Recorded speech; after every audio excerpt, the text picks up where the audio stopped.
ओम नमस्ते जी। महाभारत के ग्रंथ के इस स्वाध्याय की कड़ी में हम भीष्म पर्व की दूसरे अध्याय का स्वाध्याय करेंगे।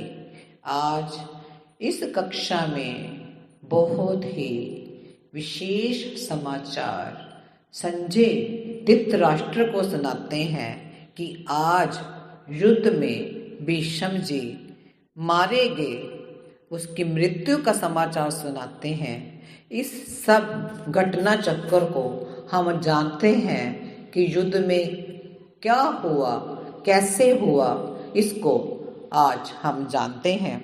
वैशंपायन जी कहते हैं, जनमेजय एक दिन गवल्य गणपुत्र विद्वान संजय ने युद्ध भूमि से लौटकर चिंता मगन धृतराष्ट्र के पास जा उन्हें पिता में भीष्म के युद्ध भूमि में मारे जाने का समाचार सुनाया।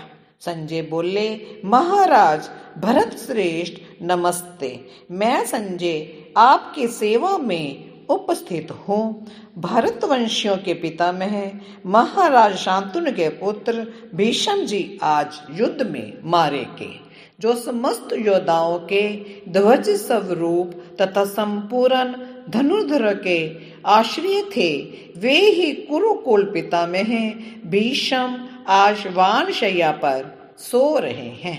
जिन महारथी वीर भीष्म ने काशीराज की नगरी में एकत्रित हुए समस्त नरेशों को रथ पर बैठकर अकेले ही महान युद्ध में पराजित कर दिया था, जिन्होंने युद्ध क्षेत्र में जमदग्नि नंदन परशुराम के साथ निर्भय होकर युद्ध किया था और जिन्हें परशुराम जी भी नहीं मार सके, वे ही भीष्म आज शिखंडी के द्वारा मारे गए।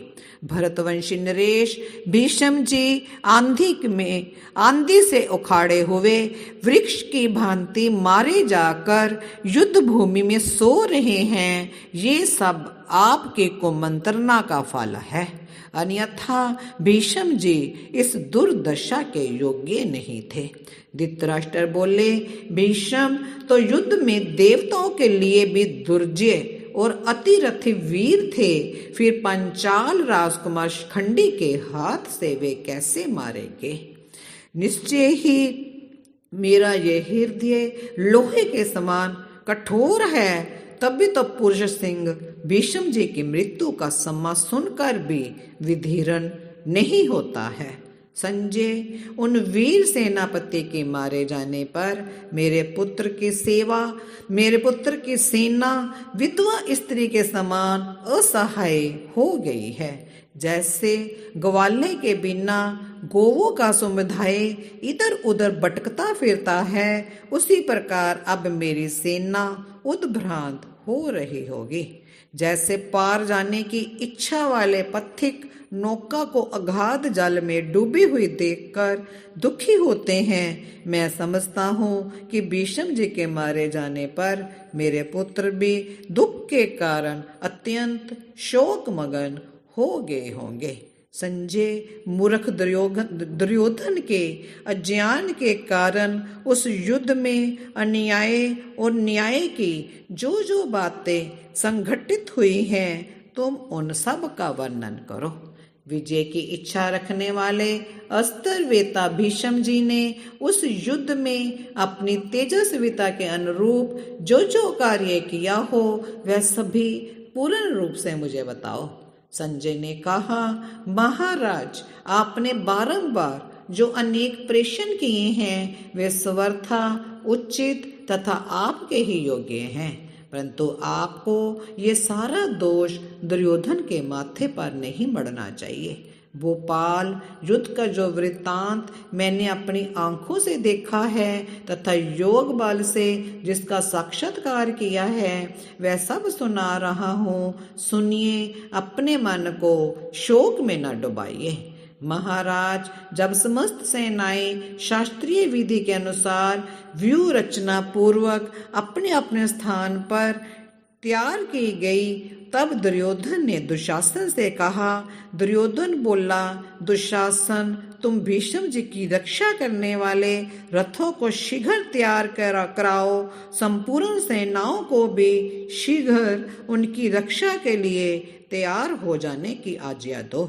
मैं इस समय युद्ध में भीष्म जी की रक्षा से बढ़कर और कोई कार्य आवश्यक नहीं समझता हूँ, क्योंकि वे सुरक्षित रहें तो कुंती के पुत्रों सोम को तथा श्रृंजीय वंशियों को भी मार सकते हैं। विशुद्ध हृदय भीष्म जी मुझसे कह चुके हैं कि मैं शिखंडी को युद्ध में नहीं मारूंगा। सुनते हैं कि वह पहले स्त्री था, अतः रणभूमि में मेरे लिए वह सर्वथा त्याज्य है। अतः मेरा विचार है कि इस समय हमें विशेष रूप से भीष्म जी की रक्षा में ही तत्पर रहना चाहिए तथा मेरे सारे सैनिक शिखंडी को मार डालने का प्रयत्न करें। संजय कहते हैं, राजन, रात्रि के अंत में प्रभात होते ही रथ जोतो, युद्ध के लिए तैयार हो जाओ। इस प्रकार चिल्लाने वाले नरेशों का महान कोलाहल चहुं ओर व्याप्त हो गया।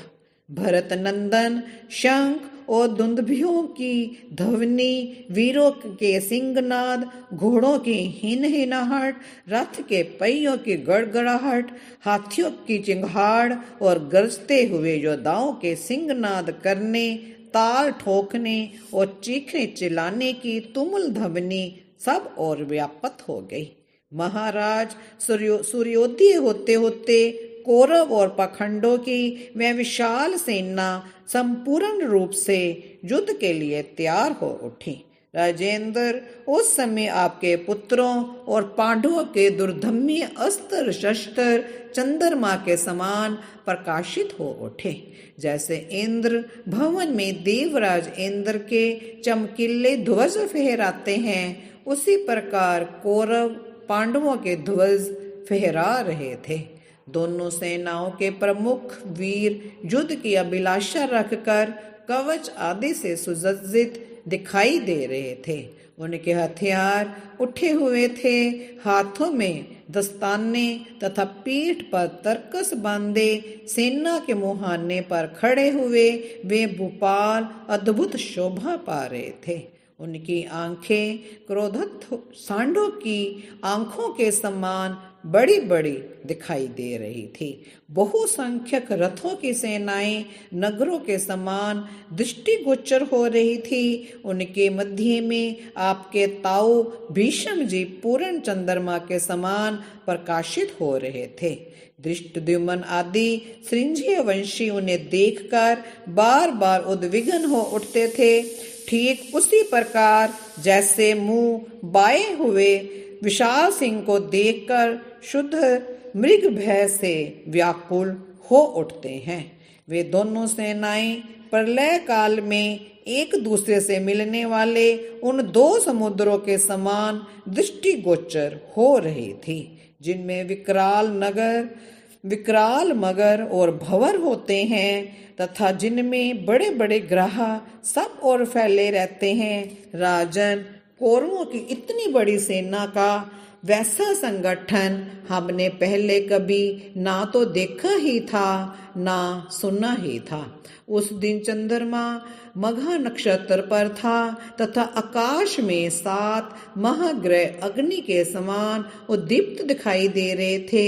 उस दिन संपूर्ण धर्मों के विशेषज्ञ आपके ताऊ देवव्रत भीष्म जी ने सब राजाओं को बुलाकर उनसे इस प्रकार कहा। भीष्म जी बोले, क्षत्रियो, ये युद्ध तुम्हारे लिए स्वर्ग का खुला हुआ विशाल द्वार है। तुम लोग इसके द्वार इंद्र व ब्रह्मा जी के लोकों को प्राप्त करो। ये तुम्हारे पूर्वजों द्वारा स्वीकार किया हुआ सनातन मार्ग है। तुम सब लोग शांत चित्त होकर और युद्ध में शौर्य का परिचय देते हुए अपने आप को सुयश और सम्मान का भागी बनाओ। घर में रोगी होकर बड़े बड़े प्राण त्यागना क्षत्रिय के लिए अधर्म माना गया है। युद्ध में लोहे के अस्त्र शस्त्रों द्वारा आहत होकर जो मृत्यु का उल्लंघन करता है, वही उसका सनातन धर्म है। संजय कहते हैं, भरत श्रेष्ठ, भीष्म जी के ऐसा कहने पर वे सभी नरेश श्रेष्ठ रथों द्वारा अपनी सेनाओं की शोभा बढ़ाते हुए युद्ध के लिए प्रस्थित हुए। भरतभूषण, इस युद्ध में भीष्म जी ने मंत्रियों तथा बंधुओं सहित कर्ण के अस्त्र शस्त्र रखवा दिए थे। अतः आपके पुत्र और अन्य नरेश बिना कारण के ही अपने सिंहनाद से 10 दिशाओं को गुंजाते हुए युद्ध के लिए निकले। दुर्धर्ष नरेश, आपके पुत्रों तथा पांडवों की सेनाएं एक दूसरे के निकट आने पर कांप उठी। धृतराष्ट्र ने पूछा, संजय, मेरी 11 क्षोहिणी सेना को व्यूहकार में खड़ी हुई देखकर पांडु नंदन युधिष्ठिर ने उसका सामना करने के लिए अपनी थोड़ी सी सेना के द्वारा किस प्रकार व्यूह रचना की? संजय कहते हैं, राजन, युद्ध के लिए उद्यत हुई दुर्योधन की विशाल सेना को देखकर कुंती पुत्र राजा युधिष्ठिर के मन में विषाद छा गया। भीष्म जी ने जिस व्यूह की रचना की थी उसका भेदन करना असंभव था।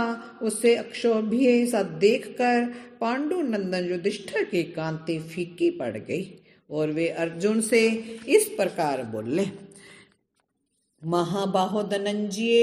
युधिष्ठिर बोले, महाबाहो धनंजय, जिनके प्रधान योद्धा पिता में भीष्म हैं और उन धृतराष्ट्र पुत्रों के साथ हम रणभूमि में कैसे युद्ध कर सकते हैं? महातेजस्वी शत्रु संहारक भीष्म जी ने क्षत्रिय विधि के अनुसार ये अक्षोभ्य एवं अभेद्य व्यूह रचा है। शत्रु संहारक अर्जुन, हम लोग अपनी सेनाओं के साथ प्राण संकट की स्थिति में पहुंच गए हैं। इस महान व्यूह से हमारा उद्धार कैसे होगा?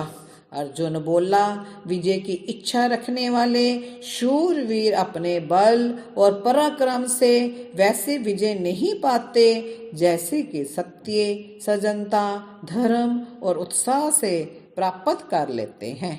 अधर्म, लोभ और मोह त्याग कर और उद्यम का सहारा ले अहंकार शून्य होकर युद्ध करो। जहाँ धर्म है उसी पक्ष की विजय होती है। नृपश्रेष्ठ, ये लीजिए, मैं आपके लिए अविचल एवं दुर्जय वज्रव्यूह की रचना करता हूँ, जिसका आविष्कार वज्रधारी इंद्र ने किया है, जो संग्राम में प्रचंड वायु की भांति उठकर शत्रुओं के लिए दुस्सह हो उठते हैं। वे योद्धाओं में श्रेष्ठ आर्य भीमसेन हमारे आगे रहकर युद्ध करेंगे। जैसे सिंह को देखते ही शूद्र मृग भयभीत होकर भाग जाते हैं, उसी प्रकार इन्हें देखकर दुर्योधन आदि समस्त कौरव त्रस्त होकर पीछे भाग जाएंगे। संसार में ऐसा कोई भी वीर पुरुष नहीं है जो भयंकर पराक्रम प्रकट करने वाले और क्रोध में भरे हुए नर श्रेष्ठ वृकोधर की ओर देखने का साहस भी कर सके। भरतभूषण, इस प्रकार युद्ध से आनंदित होने वाले पुरुष सिंह पांडव आपके पुत्र की सेना के सामने व्यूह बनाकर खड़े थे और हमारे योद्धाओं का रक्त और मज्जा भी सुखाए देते थे। हाथ में गदा लिए भीमसेन को आगे खड़ा देखकर हमारी सारी सेना भयभीत हो रही थी। इस तरह संजय धृतराष्ट्र को युद्ध का वृतांत सुना रहे हैं कि किस तरह युद्ध हुआ। अभी युद्ध की समाप्ति नहीं हुई, भीष्म कैसे मारे गए अभी संजय ने नहीं बताया। अगली कक्षा में हम इसको जानेंगे। आज इतना ही। वीडियो को लाइक करें, शेयर करें, सब्सक्राइब करें। ओम शांति शांति शांति।